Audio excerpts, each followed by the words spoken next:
about common area, common for everybody. How to study, कैसे पढ़ना चाहिए. How to study. अगर एक बात ये बार मान लें, हाउ टू स्टडी, अगर जिंदगी में कोई प्रॉब्लम आएगी तो आप जो बोलेंगे मैं वो करूंगा. Always attend the live class. पहला बात, लाइव किस लिए है? हर चीज सेकेंडरी, लाइव क्लास पहले अटेंड करना है. After the class do recording, must. ये नहीं कि आपको क्लास में अच्छे से समझ में है, बिकॉज फिर आप यही चीज क्वेश्चन रेज करेंगे, कैसे एग्जाम बुक करें, कैसे क्या करें. जैसे कृष्णा ने बोला कि नॉर्मली स्टूडेंट पहली बारी एक बारी बात समझ ले तो टेंशन ही नहीं होएगा उसको. 2.5 आवर्स में भी you can increase the speed. आप जो क्लास का स्पीड है 1.2 कर दीजिए, 1.5 कर दीजिए, जल्दी हो जाएगा. तो 3 घंटे की क्लास 2.5 घंटे में, 2.5 घंटे की क्लास 2 घंटे में. After recording do the same question in writing. जो क्लास में क्वेश्चन, अभी तो मैंने कोई क्वेश्चन सॉल्व नहीं किया है, लेकिन जो क्लास में क्वेश्चन मैंने सॉल्व कराया, आप उसी क्वेश्चन को फिर से सॉल्व करेंगे, अपने आप लिखेंगे.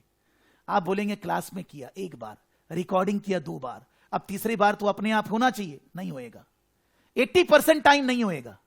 जबकि आप 2 बार कर चुके फिर भी नहीं होएगा. गलत करिए, फिर से वापस देखिए क्या गलती किया, उसके बाद उसके ऊपर नोट्स बनाइए.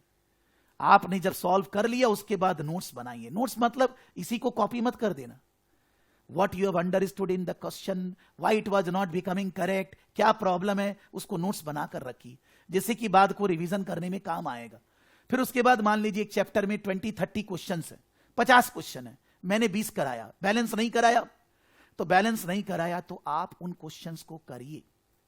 बैलेंस क्वेश्चन जो हमने सॉल्व नहीं कराए आप सॉल्व करिए. आंसर मत देखिएगा, सबका आंसर पीछे दिया हुआ है, बुक के अंदर सबका आंसर है. Do the solution on your own, अपने आप उसको सॉल्व करेंगे. फिर उसके बाद आंसर देखेंगे.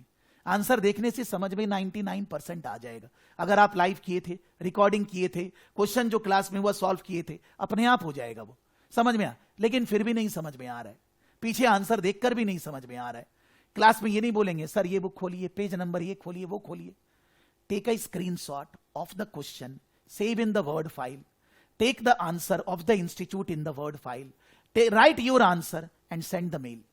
मेल भेजिए कि मेरा ये सब क्वेरी है, जो आपका क्वेरी है मैं अपने आप डील करूंगा, आपको टेंशन नहीं लेना है.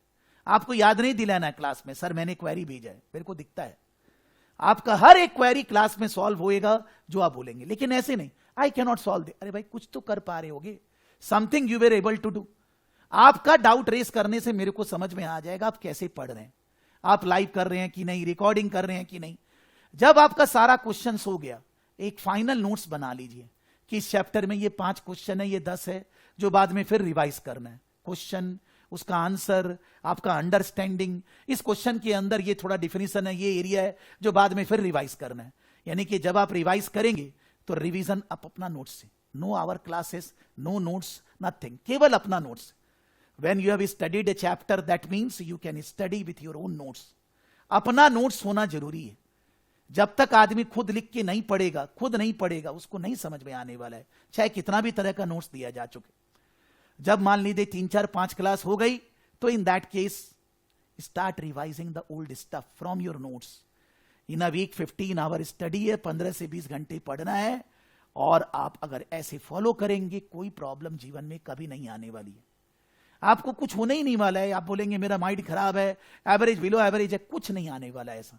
लेकिन आप क्लास के साथ नहीं चलेंगे, साथ साथ नहीं पढ़ेंगे, रिकॉर्डिंग नहीं करेंगे, सम सॉल्व नहीं करेंगे, होमवर्क. जब मान लीजिए मैं नेक्स्ट क्लास करा रहा हूं, किसी का कोई डाउट नहीं है, इसका मतलब कोई कुछ नहीं पढ़ा. ऐसा कैसे हो सकता है कि जब क्लास हो रही है आपका कोई डाउट ही नहीं है? Impossible. When there is no doubt, that sure that the student has not studied.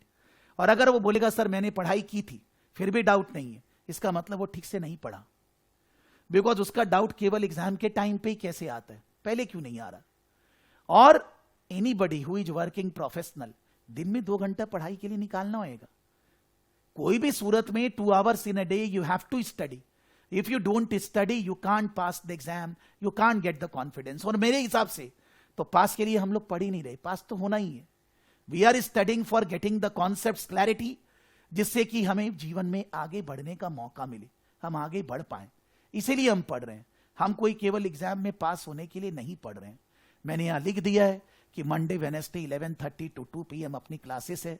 2:30 भी हो सकता है भाई, नहीं तो बोलेगा ज्यादा क्यों, 2:30 maximum. 11:30 to 2:30 Monday Wednesday classes होंगी। क्लासेस के लिए आपके पास मेल एक दिन पहले जाएगा। मंडे की क्लास का मेल जाएगा संडे, ट्यूसडे वेडनेसडे की क्लास का मेल जाएगा ट्यूसडे कितना बजे तक, रात को 12 बजे तक, जब भी जाएगा। मान लीजिए आपको मेल नहीं मिला, जैसे सूरज जी को नहीं मिला, खराब बात है, मेरी आई एम बैड, तो आप चुपचाप मेल डालिए, I have not received the class link, please share with me, आपको मिल जाएगा। कोई किसी को कॉल नहीं करना है, हर चीज को मेल बनाइए, रिटन कंफर्मेशन कि आपको प्रॉब्लम है, आप मेल कर रहे हैं, आपको जवाब तुरंत मिलेगा।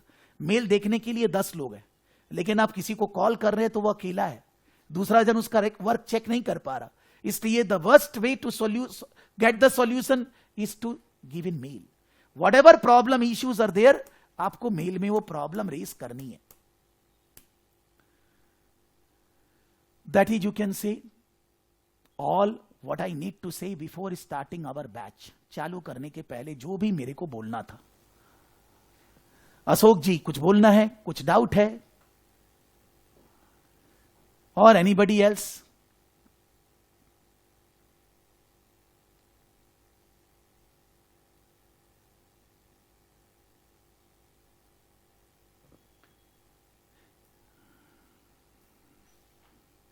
तो आगे पढ़ाई चालू करें। Should we start our study now?